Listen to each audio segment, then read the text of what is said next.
All right, welcome to the number one Bengals podcast. I'm your host, Dadio. As always, I'm joined by Dr. Hodgie, the Electric Smoggy, Hello. and John Sheeran. Yeah, and we have, honestly, I don't want to say the greatest guest in history because I haven't surveyed all of history. So I Right, would say the greatest guest in the sports history, at least, very clearly. right. We have ESPN's team reporter for the Bengals, and he's also a boxer for ESPN. And I'm talking about Mr. Ben Baby, Oh yeah, who I just love his smart takes, his funny takes, and we're so grateful that we have him covering the Bengals. me too. Yeah, And so and not a welcome. huge frame for a boxer, Ben. Yeah, yeah. I Listen, was just reading. my, Yeah, my, my frame was my fighting days. As an amateur boxer, retired with a 1-0 record. okay. My weight, my best weight was behind me back in the day, but now I just do a lot of covering. If I did a lot of fighting, I don't know how well that would work these days. Oh, Right. sorry. Okay, I was just reading your Twitter bio, and it says covering the Cincinnati Bengals, comma boxing for ESPN, and there's also a promo code in there, EPH28. So you want to use that promo code, and am I right? Is that That's a promo code if you want some Jesus in your life. That's okay? definitely the promo Okay. code to use. Yes, that's correct. Can confirm. Okay. So Ben, you are a man of faith. So I actually have a question for you. Did Mhm. you hear about this mass vaccination service for the Bengals? Like, are they praying the virus away? What does that mean? The mass vaccination. I believe actually there was I think they were praying for, maybe they were praying for the vaccine and also a playoff victory. Okay. I think the chance. Ben, I mean, right let me now help you the out. chances of becoming vaccinated for COVID are much better than the Bengals making the playoffs in 2021. So right now all prayers at Paul Brown Stadium for health and football related matters are probably greatly needed. Okay. Yeah. Dadio was never a school going type, and what we're dealing Yeah. with here, Ben, is Not a lot of money in education, Ben. an Yeah. embarrassing amount of illiteracy on his Yeah. part. And I apologize to you on behalf of our show. Mass here means a large group. When they say Okay. mass vaccination, it doesn't I mean that got there's you. a priest sticking you with a needle. It Right. means that there is a large group of people Okay. who are getting vaccinated at the same time. Okay. Well, anyways, look, I'm so glad you're here, and thank you to ESPN for entrusting us with Ben Baby or letting us babysit your very, very talented analyst. So Ben, let us get right into it. First of all, Yeah. tell us about your experiences covering the Bengals. I know you're from Houston, right? Or you're from Texas. No, hold on. You're from Texas. I was Big, gonna say, yeah, that's big a difference. That was almost really bad. So Texas has more than one city. I'm taking. Okay, go ahead. Yeah. No, I was going to say saying a Dallas area guy is from Houston is like saying somebody from Cincinnati is from Cleveland. So Whoa. just to put that in perspective. But yes, I am from Texas. Okay. Well, at least you're not And- from Cleveland, Ben. Then Yeah. we'd have to stop the Yeah. show. Yeah, Obviously, yeah. I mean, being from Houston is not a big deal, but Cleveland, that's come on. that's But bad. okay. So look, Ben. So you It's are interesting because the Bengals always had a big rivalry with Houston back in the day, Yeah, back in the Sam White's day. we just did. just move on. I'm just throwing things in. Move on. Keep it moving. Yeah. So, but he's from Dallas, right? So you have seen a lot of playoff victories and championships, and you come from a place where their high school teams have more fanfare and probably more funding than the Cincinnati Bengals, right? So Well, we so had tell us- Dragon. We had yeah. Tyler Dragon on here. He was talking about the way. I mean, like he was like covering the Bengals as opposed to covering the Dallas Cowboys was like rags to or riches to rags. I mean, it sounded like they're very very stacked team in terms of money, and the Bengals. I mean, great team and they do fine, but not as big money wise. You know what's funny is that I would argue the Bengals have actually been more successful than the Cowboys over the last 25 years. I think the Bengals have actually fielded a much better product than the Cowboys over the last 25 years. Wow. I mean, though everyone, the Cowboys have built their legacy on basically the pre-salary cap days, and Jerry Jones will spend money. It's probably the big difference here is that Jerry will spare no expense to fielding a winner in any aspect. And Jerry, I think, is a phenomenal businessman. When it comes to building a franchise, it's a little bit different. They haven't, been to an NFC championship game since the 94-95 season, I believe, or 95-96. And the Bengals did have that run between 2011 and 2015 that I know didn't produce a playoff victory, but I would argue that stretch is probably better cohesively than anything the Cowboys have done over the last 25 years. And when you look at the similarities between the franchises, there is a lot to be said. You have Jerry Jones and Mike Brown basically running very family-oriented front offices. The Jones family basically has their hands in everything the Cowboys does, and same thing with the Brown family in Cincinnati. So there are a lot of parallels, but it's funny you mentioned that. There hasn't been a whole lot of winning over there either in Dallas. Right. So they're trying to figure out a way to be successful. Yeah, no one seems to have the elixir, the magic formula yet. Yeah. Although Joe Burrow might be that magic formula. That's the hope. Yeah. But Ben, I mean, so you're not only covering a team that you really don't have a personal investment in, so you're objective, but it might not even be your favorite sport. I know you're big on cricket, right? I have definitely gotten into the cricket a lot. Yeah, I would say boxing is my favorite sport, but cricket is probably right now the sport I enjoy the most because I have zero attachment to it. And Arsenal in the EPL just brings me pain on a regular basis, so I try to stay detached from that as much as I can. This is why I switched to Liverpool from Arsenal, by the way, Ben. I think you should make that's the not switch allowed. too. You can't do that. I can do it. Of course I can. I don't know about all that. That seems a little question. You gotta live with your. I don't watch the games anyways. But to be fair, you are already a Bengals fan. Like, you can only take so much pain in your life. So I think it's good to have at least one team that's a winner. Like, if you're going to stick with I don't think anyone can knock someone who roots for the Bengals as being a fair weather fan. Like, if you are a Bengals fan, you are tried and true in the blood. You have endured a lot. So I don't think anybody can say anything about your character as a fan. So I should give you a pass. I mean, if you wanted to make Liverpool. Yeah, he's got to have one good team. Correct. That's my theory too. My good team is I'm a huge Lakers fan. Been a Lakers fan for decades. Love that team. And whenever I think about how things are going with the Bengals, then I just look over to the West and I see the Lakers and I see LeBron and I get happy again. Yeah. Up and down, Ben, up and down. Ben, basically all of this is to say, so our hometown team, I know all the media people there. They love me. They always bring me on the show. I call in a lot. And we actually don't have any reporters for cricket. You, meanwhile, have my dream job. So what I'm wondering is, if I can connect you with a reporting of cricket in Village Island, where me and Hodgie are from, right, with that kind of position, right? Except our cricket involves crickets. You have to understand, it's a very different sport than cricket. It's a cricket race. Right. But okay, look. So, but I've been trying to follow the team because you're coming on the show, or this sport, sorry. And I looked up some people, and I want to know, who is the Virat Kohli of this draft? Yeah, who's got that footwork and the aggressiveness? Who do you see? Because I know, look, you wrote an article about why the Bengals cannot afford to pass on Sewell, which is basically because, if I'm not mistaken, college is not emphasizing developing offensive line as much. So you're not going to come across a lot of prospects like him. Whereas receivers, maybe every year you have an elite receiver every couple of years. Is that correct? So let me ask two things. Where do you think the Bengals are going, and where do you think they should go in the first round? Yeah, they just went a lot of places. First off, great analysis on Virat Kohli.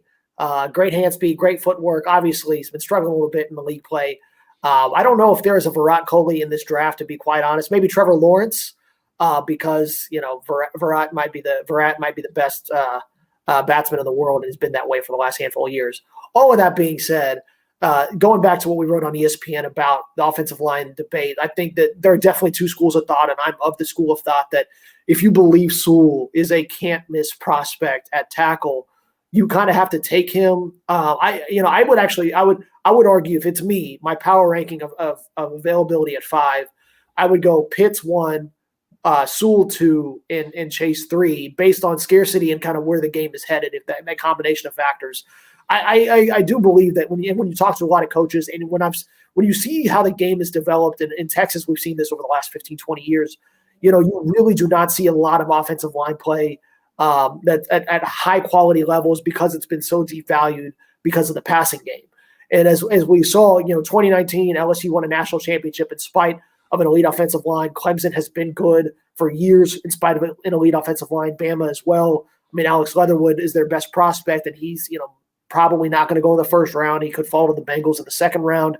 And so what you're seeing is that, it's a very interesting, look at the kind of where the game is at right now, because of the college game, you basically are trying to the objective for Nick Saban and Dabo Swinney and all these coaches, Ryan Days, Lincoln Riley's, et cetera, are to build national championship winners, not to produce the best prospects for the NFL. So that means they have to tailor their game a certain way. And by, in turn, that will affect the type of elite prospects or programs that produce, elite offensive linemen. I think that's why you're seeing guys, like Rashawn Slater out of Northwestern, that isn't really, it's a very much had a decent year in the Big Ten, but they're not going to be a Big Ten power. It's not going to be a place where you're going to go. You see a lot of guys throughout the draft, offensive tackle prospects, maybe not from bigger schools, like Dylan Radness is a prime example of that. And Quinn Marins is another one as well. So, there's a lot of different, line prospects you're going to see across all of college football that maybe aren't matriculating from the top schools, which I think is really fascinating. And that's what makes Sewell a unique prospect. I talked to Mario Cristobal at length, and was really, obviously he is, going to be high on his guy, but I think he's noted as well that there is a shift in what schools are emphasizing that style of play, and Sewell does a lot of things well, and I think that he'll come in wherever he goes and have a pretty big impact. I think one thing that should be noted is a lot of people view Penei Sewell as a left tackle. Obviously, the Bengals would not put Sewell at left tackle, I don't think. I do think that, amid all the pre-draft smoke, that they do like Jonah Williams there. He's kind of more proven, played that position longer at Alabama. So you would potentially be sliding Penei in at right tackle. So from a fit standpoint, I don't know if that's really the best option. I think if you want to take Penei, maybe put him at left tackle and see how he goes. And the Bengals might be set at left tackle for now. So I think there is that debate. But by and large, I think Chase at 5 is very interesting, because I think that, and this isn't a knock on Jamar, but the receivers that you're going to see, I think you're going to see more receivers like Jamar in coming years. I mean, we just see every year as feel like you're going to come out with elite level wide receivers. And that's just my school of thought. When you look at the game and the way it's changing, I don't see it slowing down, this trend reversing of great receiver prospects coming out. I think when you look at 7-on-7, the type of recruits that you see at the high school level that are 5-star athletes just coming out of the woodwork, like Terrace Marshall, for example, like he was a stud coming out of high school. When LSU and A&M were really bidding on him, or really, I shouldn't say bidding, I should say really, recruiting for his services here. I don't want to insinuate that LSU or A&M bid on Terrace Marshall. We understood what you were saying there. Yeah. So, but they really have heavily recruited him, and I think that's and he was a 5-star guy who could be a second-round prospect. I mean, so there is elite athleticism that you're going to find at the receiver position throughout the board in future years. But the Bengals feel like Jamar Chase is a once in a is an elite playmaker that you get at 5. Obviously, then they'll go and get him, and I think many people expect Chase to be the pick tomorrow. The key here is maybe, right. I mean, Ben, maybe what you're saying, and what I really enjoyed was you had Pitts as your ideal first choice. Oh yeah, that's something I've been saying on the show for a long time. It's not even close. I don't understand. It's not even close. How do you look at what the Bengals do offensively? Yeah, and say, oh yeah, I want to pass on that guy. I don't because get it makes zero sense when you look at it from what the Bengals do schematically, and then also more importantly, what Joe Burrow does pre-snap. And so I'm no football. I never played it down. I'm not a big X's and O's guy, but I have a general understanding of it. And when you listen to what Burrow does and his strengths last year, a lot of what Burrow excels at is making good decisions pre-snap, and then they let the offense flow through him. Well, when you look at it, let's say you line up Kyle Pitts as an inline tight end. If we want to get kind of granular for a second, and John, correct me if I'm wrong here, because you're kind of an X's and O's guy, so I'm curious to see your take on this. Let's say you put Kyle Pitts lined up pre-snap as an inline tight end, and what you can do is moving him across the formation with pre-snap motion. By doing that, you give Burrow a lot of pre-snap intel and let him diagnose the defense at a really well. And let's say he sees a good matchup with what the defense is giving him. Pitts is so dynamic that if you say, we like this matchup, maybe let's move him into the slot on whatever left side if we're in a 2-by-1 stack, or if we want to put him on the outside, we feel like that matchup is there. Then what you're doing is you're letting Joe Burrow facilitate the offense. And if he's your franchise playmaker, you're giving him the hands of the offense, and you're saying, go out and make plays and use Pitts in the way you best see fit. And that's what great offenses do. They let their quarterbacks run the show. They're elite playmakers, and they're able to make these decisions. And so for me, Pitts has been the no-brainer. I think, right now it looks like the Falcons are going to take him off the board at 4. But let's say the Falcons go out and take a quarterback.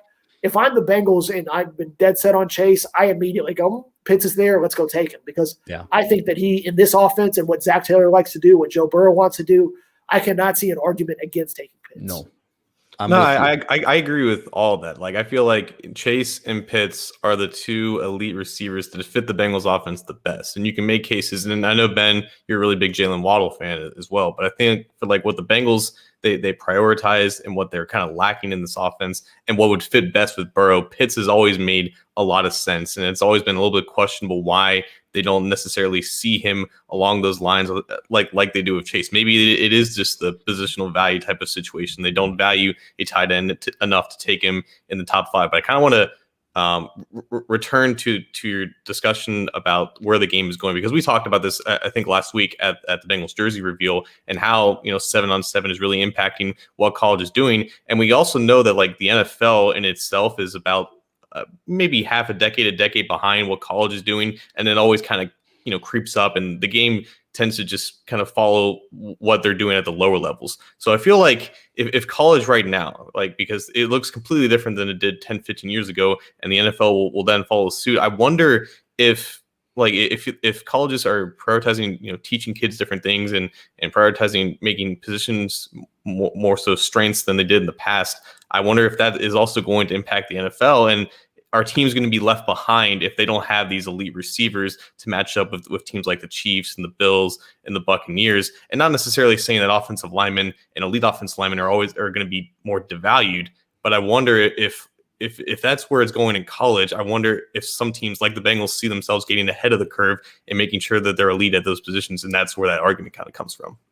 Yeah, I would agree with you in that sense, but I would also argue that I don't know if it just may be a different. I don't know if I've ever seen Chase as other people see Chase, and that may be part of the issue.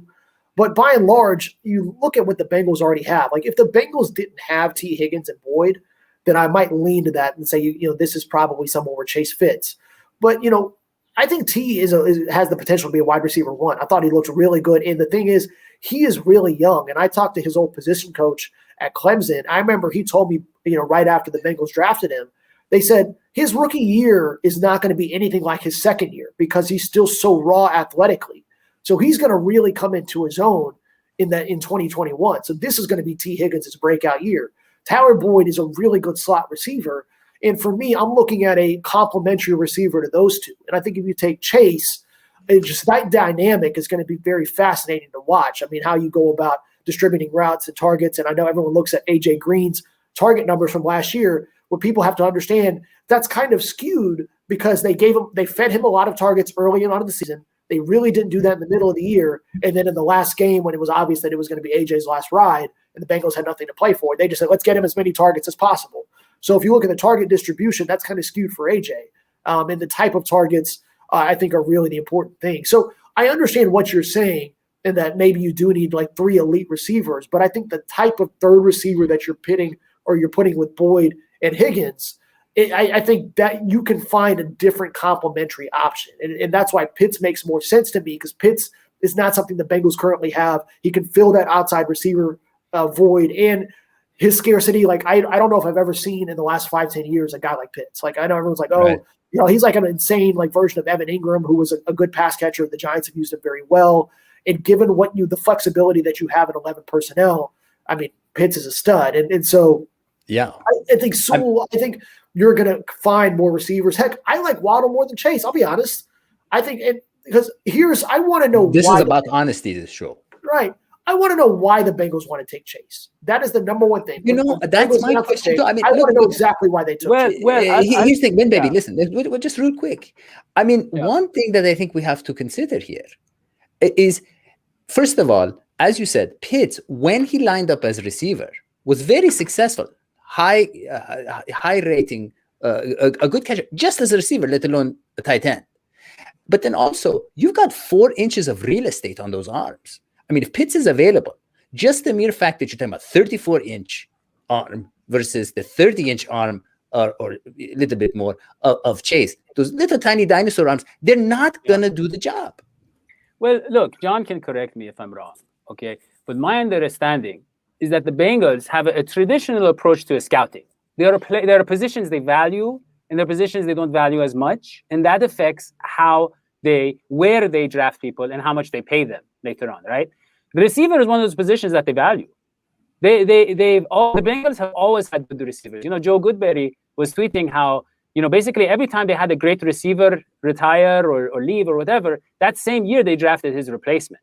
You can go back to, AJ Green replacing Chad Johnson. You can go back to before, every time they always make sure they have an elite receiver. And I like T. Higgins. Hodgie likes T. Higgins.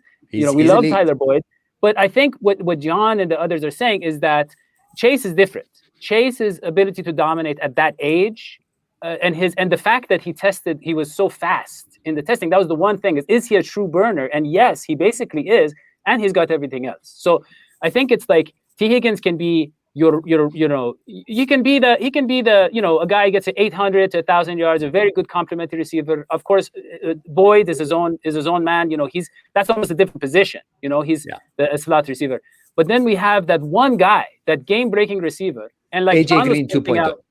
Like John was pointing out on Twitter, John was pointing out that look, the way Burrow plays, offensive line is important, but he likes to use up that time scrambling, and he's going to make like Mahomes. He was saying, like Mahomes, he's going to use up some time back there, and you want to have good offensive linemen, and but is it necessary to have one elite guy? When a guy like Burrow might better take advantage of having that target.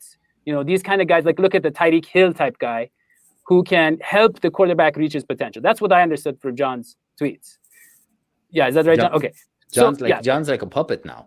No, I mean more or less, and I think we just kind of saw like how the Bengals approached this offseason and how they at least signed a tackle, and albeit not a long-term option and not something that should give them long-term stability, and ultimately shouldn't make them pass on Sewell, but they purposely left that gaping hole receiver, and right now it's only Auden Tate to fill it. And theoretically, they could fill that hole with any receiver in the draft, but like you said, Dadio, like they have a traditional approach to which positions they value at the top of the draft, and I think that's where we kind of all foresaw them leaning towards Chase. And I think that's honestly might be the answer to Ben's question then of why they value Chase and why they're ultimately going to go that route. Yeah. Now, if they go that route, here's the question: round two. What do you do in round two? That's what I wanted to ask. So thank you, Dadio. What? So look, Ben. What? Yeah. Well, hold on. First of all, Ben, have you? Let me just ask you something. It's a little unrelated, but have you ever bought like really cheap sunglasses? Okay. Uh-oh. And then you like, as soon as you like want to pick them up, they fall apart or they turn really weird colors, disintegrate into powder. Or they're actually 3D glasses that they sold you in the form of sunglasses. Well, good news for you. It's time to make your outdoor experiences. If you do go outside, I don't know, maybe you don't have someone to buy everything for you. Some people do. I've heard they do go outside. You can make them better with Kanan, okay? Because these are sunglasses made exclusively with polarized lenses for optional clarity. And they're clearer, lighter, and stronger because they are Italian handcrafted and Japanese optics. So use the exclusive code KANONCAST, KAENONCAST 15, Kanan.com to receive 15% off your pair. Ben, that's all I was trying to. I was just trying to pass that along. Just trying to articulate that point. You got to pay the bills. I respect it. Yeah. So look. Last year, I was just gonna say last year. Look, the Bengals went into the draft not really. Their biggest weakness was the offensive line, right? And then they go out in the 6th round and they get Hakeem Adeniji. But for some people, that was not enough. So now, if they don't take Sewell in the 1st round, this is what Hodgie wants to talk about. There's a number of offensive linemen that they could target in the 2nd and the 3rd round. John wrote a great article on it. Right. There's a number of names that I want to throw at you and see what you think. Can I throw one first and then you throw the others? Yeah, please. Because I want to set it up as like a thought experiment, Ben. I want you to imagine a scenario, Ben, where a Superman has been created. He's almost 7 feet tall.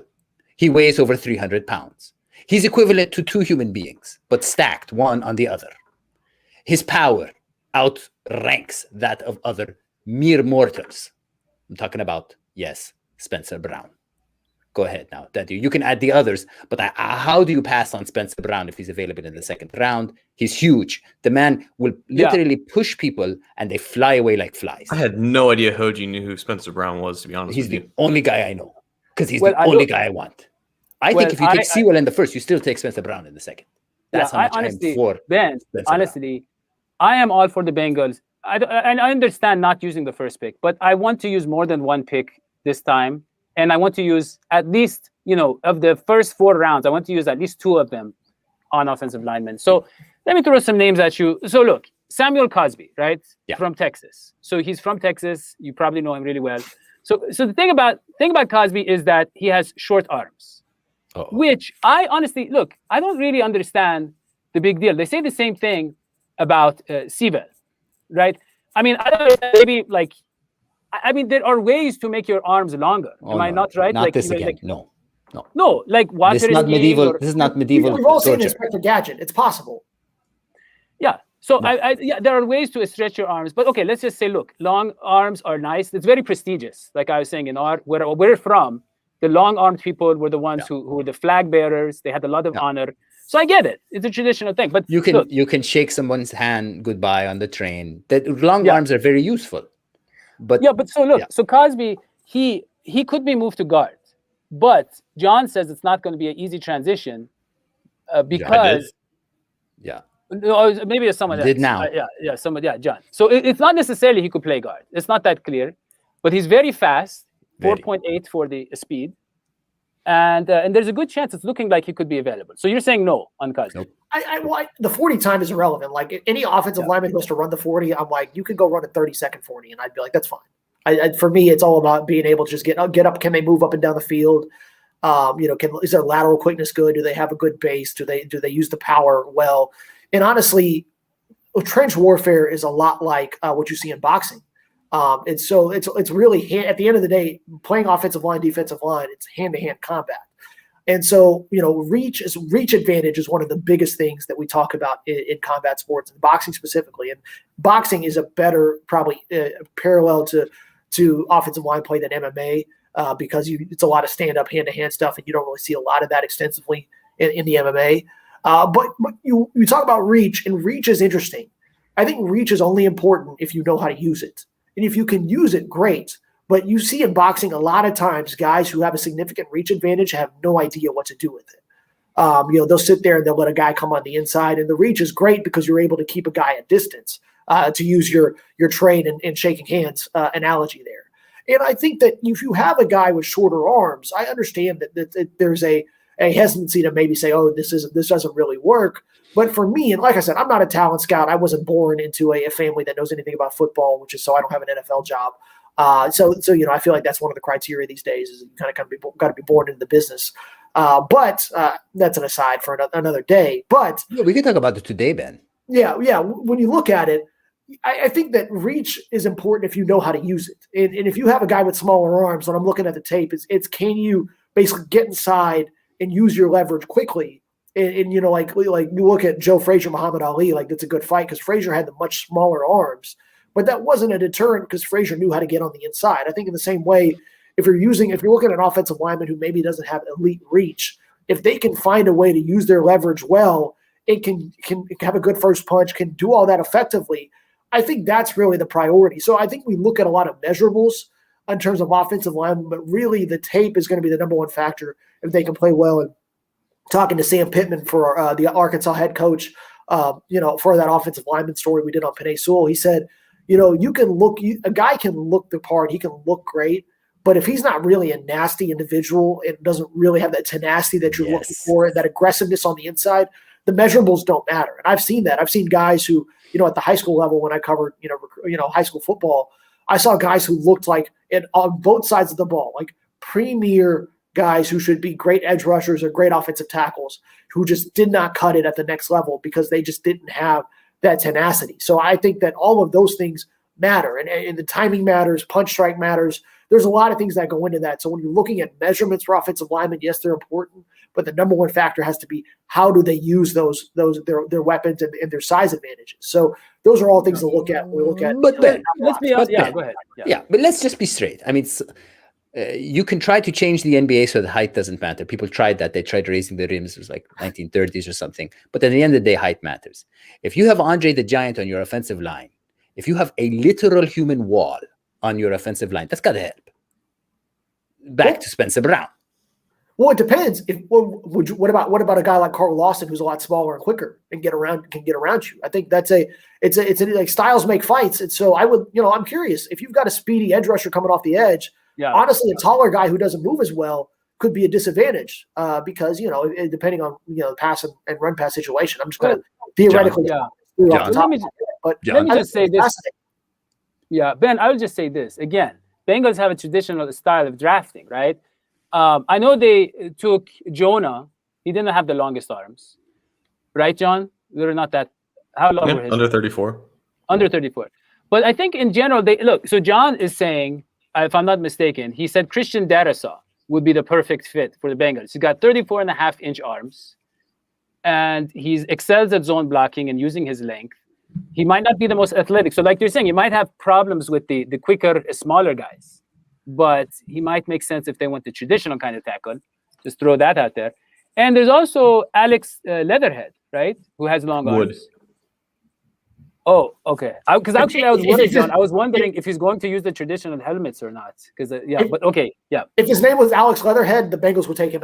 Mike Brown would take him at 5. He'd probably go first in the draft. Probably, yeah. 100%. Mike Brown would trade up to 1 to take him if his name was Leatherhead. So. He's not a cat guy though, so that might be a detriment. Wait, but John, why are you not weighing in on my Spencer Brown rants?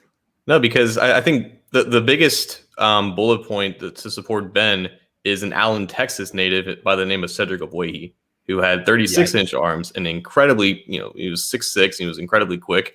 He didn't know how to use his hands. Michael Jordan has extremely long arms. He's got the perfect size to be an offensive lineman. He doesn't know how to use his hands. And I think that was a problem with the Bengals, and they were prioritizing those tools. Now they need to get back to actually figuring out which guys are actually good at football. Do you think Spencer Brown is good at football, John? He hasn't played in a year, and last time he did play, it was at Northern Iowa. So, I think he looked good in the Senior Bowl, and he might just be like a guy that they may be interested in, like 3rd or 4th round. But you're not expecting him to come in immediately and be good. Well, John, a lot of these guys sat out. Even Sewell sat out here, right? Yeah, but Sewell was. So you got me saying Sewell now. Sewell was really good in Oregon, though. And he was going up against quality players, and there's a difference there. Yeah. But John, it's fascinating. Dadio, can I cut you off here? Because you guys have got me riffing now. I'm enjoying. I'm having this is a great. Cut him off. I'm enjoying this. It's fascinating because I've been watching a lot of bad boxing during the pandemic. They've been throwing a bunch of fighters into the ring who really should not be on TV for various reasons, and we see a lot of heavyweights. And what's interesting is when you look at it, it's really hard to find good heavyweights and project how they're going to be. And to kind of riff on what Zach Taylor said earlier this week, kind of what Duke Tobin said, and what a lot of people have said, is trying to figure out how some of these bigger players are going to kind of project as they kind of grow and can mature.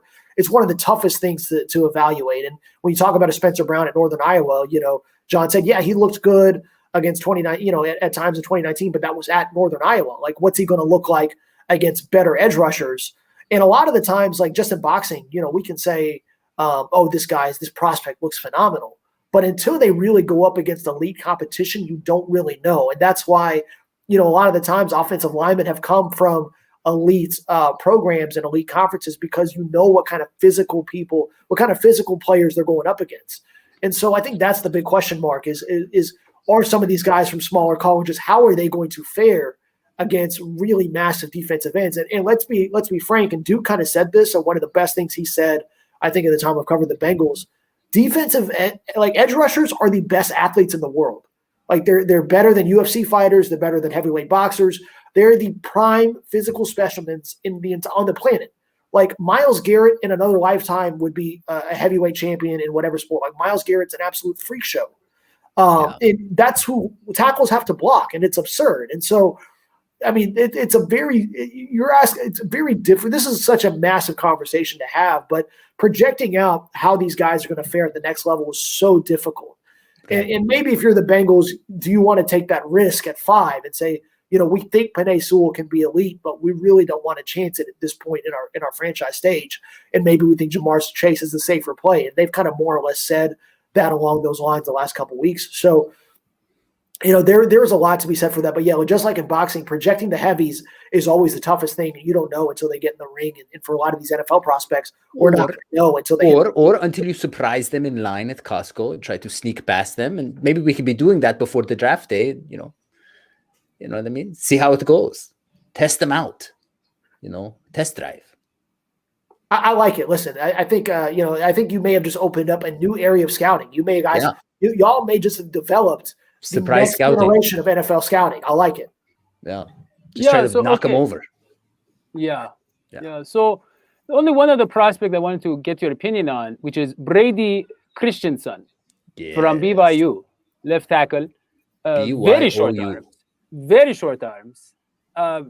This guy, he cannot, for instance, play center. How short? How short are the arms? Do you know? 32.25 inches. Still longer than Jamar Chase's arms.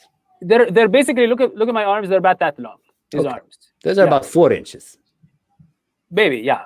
But so look, John says he's also perfect fit. Zone blocking, excellent. PFF's best offensive lineman in the run blocking, very athletic. But yeah, so he will obviously, he'll have problems. I don't know, on the football field, at home. He won't be able to reach the good silverware. Probably. But he can use one of those things. They make these things now. They're like sticks with a little shark mouth at the end. Okay, and you reach up. You grab, yeah. So if they let him use that on the field, that would help. But yeah, so I wanted to maybe see if you've thought about him as John, where would he fall? 3rd round, maybe? We have no idea. He's almost as old as I am, which is kind of old nowadays, for an NFL prospect. Because most of those guys from BYU, they do mission trips, and sometimes they don't enter the NFL at the traditional age. So he's going to be 25, I think, sometime this year, which may push him down to 2nd or 3rd round. But I think on the field, you like what you see, and you like that transition to guard because of that less than ideal arm length. But also, you got to remember in 2006, the Bengals took a 25-year-old rookie offensive lineman from LSU by the name of Andrew Whitworth. So there is a precedent there for that. Yeah. But obviously Whitworth is an alien, and that's not necessarily Christensen. And don't forget, John, never underestimate the power of old man strength. When you turn around 27 years old, this thing enters your body called old man strength. And you don't know where it comes from. But all of a sudden, you're stronger than you were as a young man.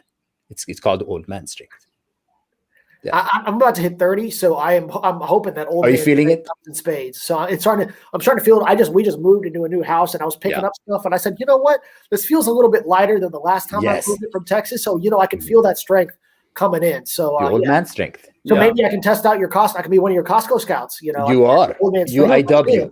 I go out there and say, hey, you know what?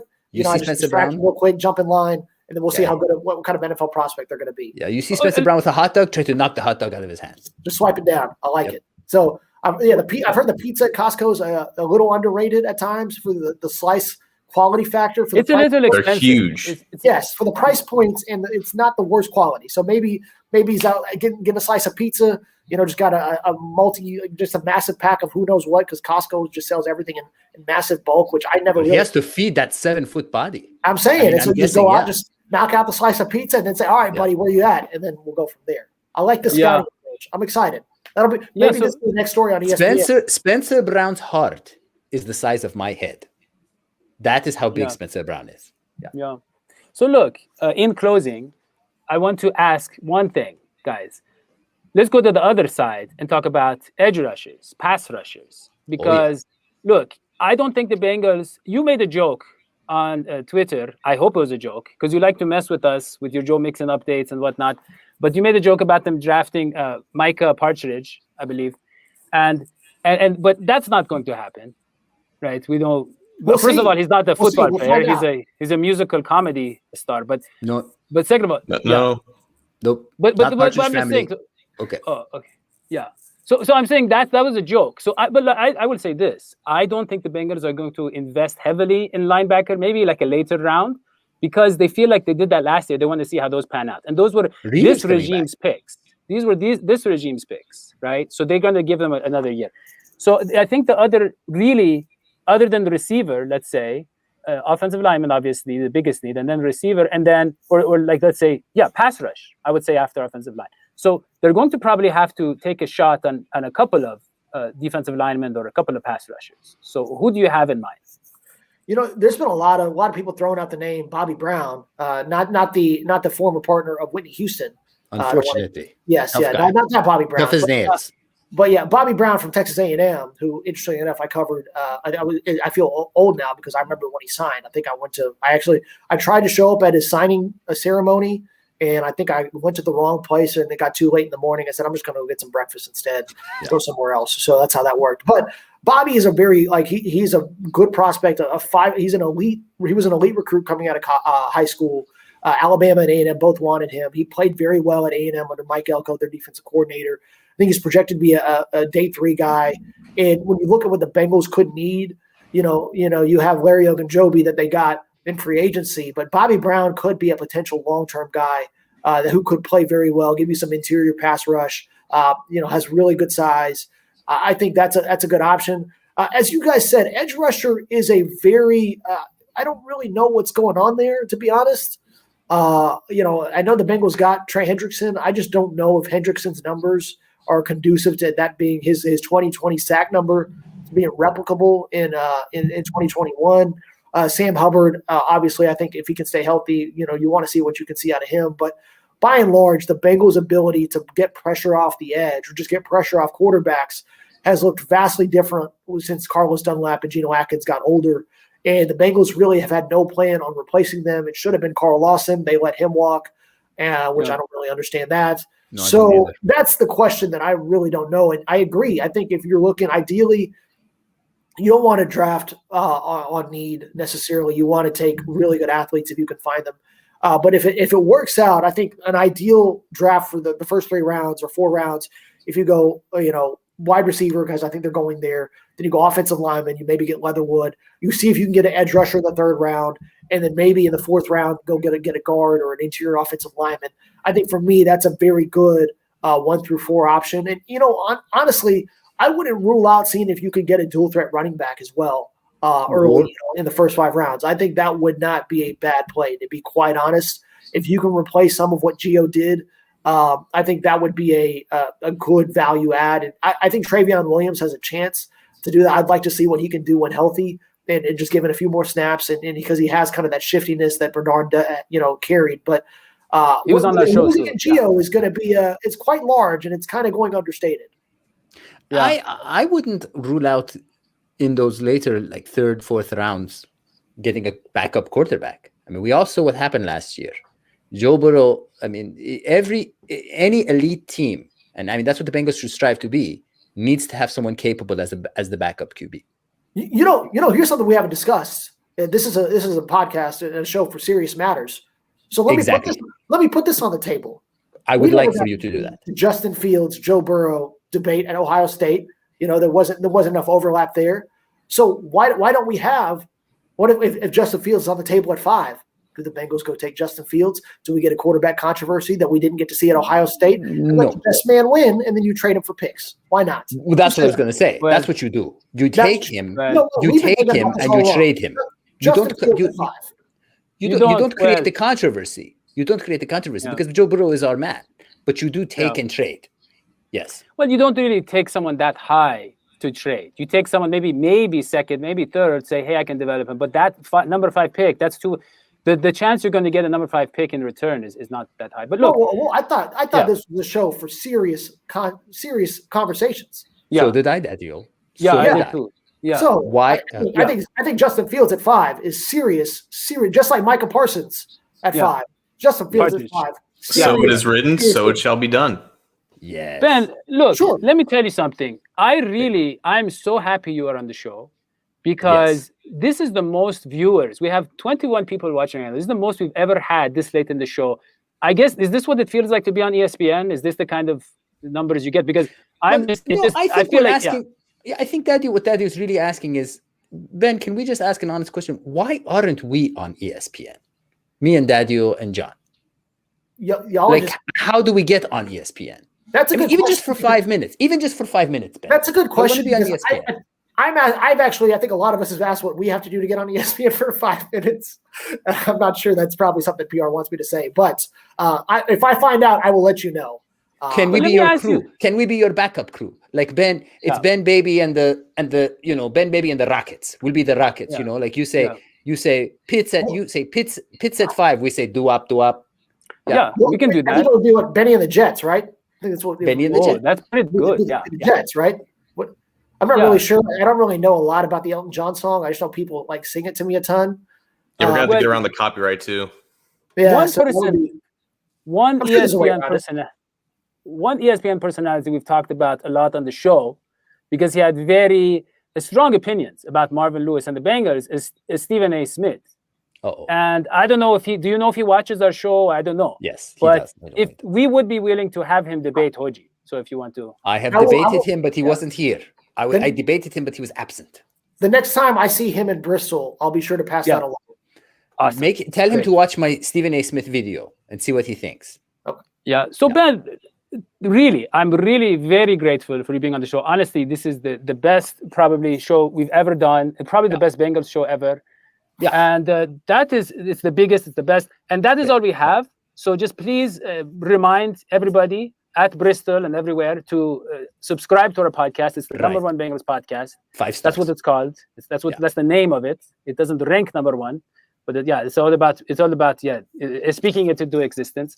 And leave a 5-star review on iTunes or wherever. Okay. And leave comments. By the way, in the comment section below, this video is posting right before the first round of the draft. Leave comments even after the first round. What should we do? Second round, third round, fourth round? Just do it. Yeah. So that is all we have for this show. For Ben Baby and John Sheeran, the Dr. Hodgie, the Electric Esmoji. I am Dadio McDuke. We will see you next time. So long. Sweetie. Pies.